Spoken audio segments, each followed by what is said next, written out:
నేను ప్రసారి చెప్తా ఉంటా, మొట్టమొదటి చంద్రబాబు నాయుడు వచ్చి చాలా పత్తిగింజ మాదిరి మాట్లాడతాడు, సౌమ్యంగా నెమ్మదిగా, చాలా ఉత్తముడు, రాముడు మంచి బాలుడు అన్నట్టు. ఎక్కడికి పోతుంది ఈ దేశం? ఏమైపోతుంది ఈ దేశం? స్వామివారికి ప్రసాదించిన ప్రసాదం పెట్టే, నైవేద్యం పెట్టే లడ్డును కూడా ఎనిమల్ ఫ్యాట్తో తయారు చేసినారు. ఎంత బాగా ఈయన మాట్లాడతాడు, వెళ్ళిపోతాడు. ఈయన మాట్లాడితేనే వెనకమ్మడంగా ఆయన వస్తాడు, సనాతన ధర్మం అని. కోరస్, ఈయన పల్లవి చంద్రబాబు నాయుడు గారు, ఆయన కోరస్ అందుకుంటాడు. ఆ సందర్భానికి తగినటువంటి కాస్ట్యూమ్స్, ఆ సన్నివేశానికి తగినటువంటి వేషధారణతో వస్తాడు ఆయన. ఇది తిరుపతి లడ్డు ప్రసాదం, హిందువులు కదా, దీనికి సనాతన ధర్మం తీసుకోవాలా, వేసుకో కాస్ట్యూమ్స్ కాసాయి, పీకు నామం, ఏడుకొండల వాని నామం, కట్టు పిలక నెత్తి మీద వేసుకో, భుజం మీద ఉత్తరీయం, పైపంచ, ఇంకా రా. ఇంకా పెద్ద పెద్ద మాటలు, సనాతన ధర్మం సనాతన ధర్మం అని. మూడు పెళ్లిళ్ళు చేసుకున్నాడు కూడా సనాతన ధర్మం మాట్లాడుతున్నారు. ఎంత దుర్మార్గంగా మాట్లాడినాడు ఆయన. రామజన్మభూమికి, అయోధ్యకు, తిరుపతి నుంచి 1,00,000 లడ్లు పంపించినారు, ఎంత అపవిత్రమైందని మాట్లాడతాడు ఆయన.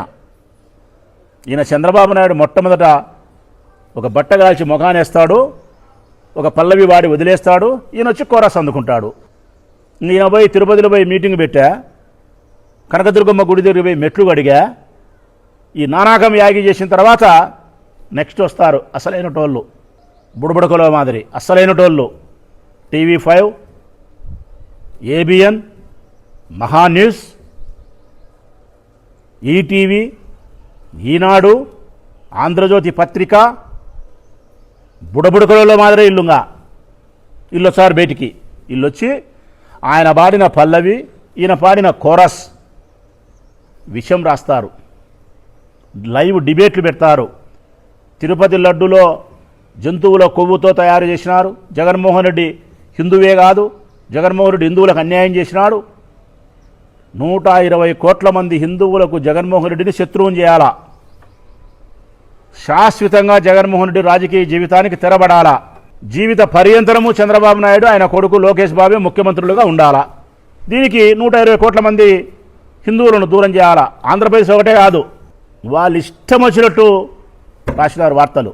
ఇది అయిపోతానే నెక్స్ట్ 4వ వాళ్ళు వస్తారు, చంద్రబాబుకు భజన చేసే భజన పరులు. వీళ్ళు నాయకులు కాదు, పాడు కాదు, ఎవరికి తోసింది వాడు మాట్లాడతాడు. జగన్మోహన్ రెడ్డి హిందూ కాదు, జగన్మోహన్ రెడ్డి క్రిస్టియను, జగన్మోహన్ రెడ్డి ఇది, జగన్మోహన్ రెడ్డికి అసలుకు లేదు, అటనే పోలే ఇటనే పోలే, లడ్డులో ఇది గలిపినారు, లేక వాళ్ళ ఇష్టానుసారం మాట్లాడాలా. వండి వార్చి ఈ రాష్ట్రంలో ఉండే, దేశంలో ఉన్న అందరికీ పుయ్యాల. ఇది చంద్రబాబు నాయుడే వచ్చి ఒక పల్లవి వాడిపోతాడు, ఈయనేమో పవన్ కళ్యాణ్ వచ్చి కోరస్ అందుకొని సనాతన ధర్మం అని చెప్పి ఈయన చేస్తాడు. ఈ విషపత్రికలేమో విషయాన్ని రాస్తాయి, రాసిన విషయాన్ని ప్రపంచమంతా వండి వార్చేవాళ్ళు వీళ్ళు భజన పరులు. అడిగైపోయా. ఇది రాష్ట్రంలో జరిగే తంతు. మళ్ళీ ఒక వారము 10 రోజులు గ్యాప్ ఇచ్చి మళ్ళీ ఇంకోటి ఎత్తుకోవాలా జగన్ మీద, ఇంకోటి ల్యాండ్ టైటిలింగ్ అనో, లేకుంటే 30,000 మంది ఆడపిల్లలు కనపడలేదనో, ఏదో ఒకటి ఇంకోటి ఎత్తుకోవాలా. ఎత్తుకొని మళ్ళీ అంతే సేమ్ ఇదే. మీ మనసులా కాదా అసలు? మీరు అసలు ప్రజలలో మీ పరిస్థితి ఏందని మీకు అర్థం చేసుకుంటున్నారా?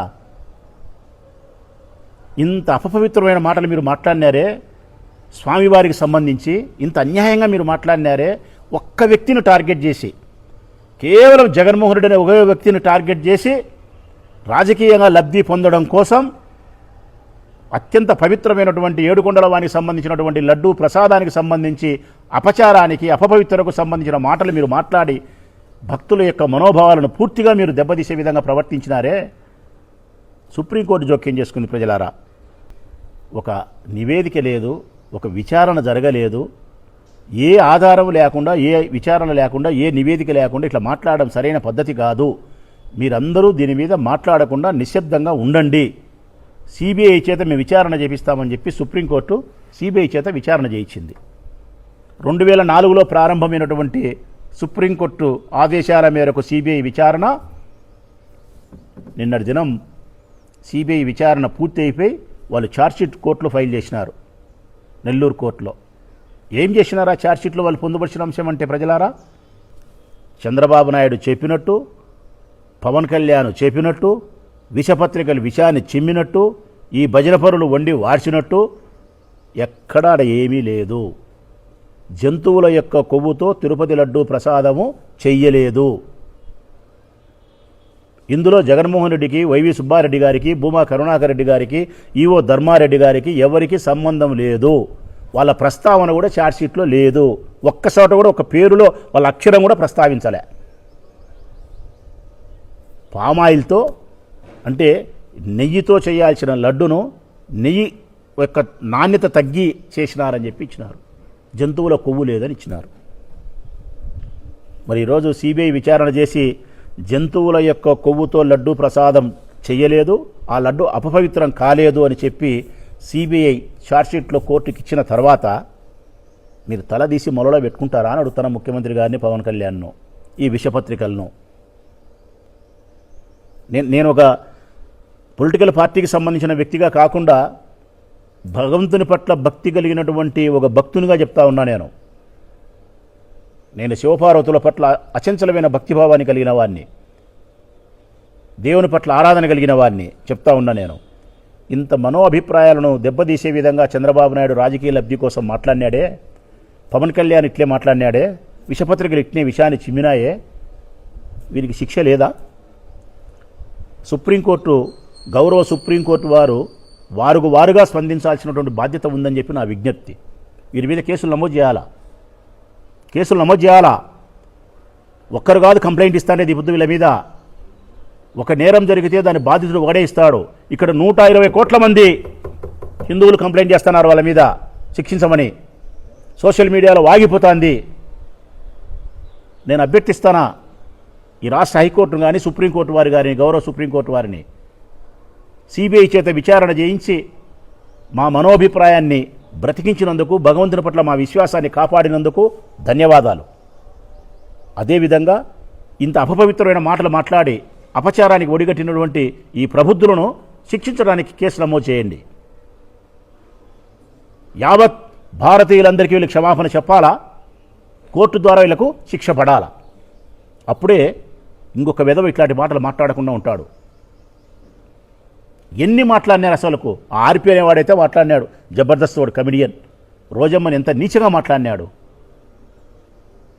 రోజమ్మ కొవ్వుతో చేసినారు ఈ లడ్లు, రోజమ్మ పంది అని మాట్లాడినాడు వాడు. గుడిమెట్లు కడుగుతారా? కడగాల్సింది గుడిమెట్లు కాదయ్యా పవన్ కళ్యాణ్, కడగాల్సింది గుడిమెట్లు కాదు.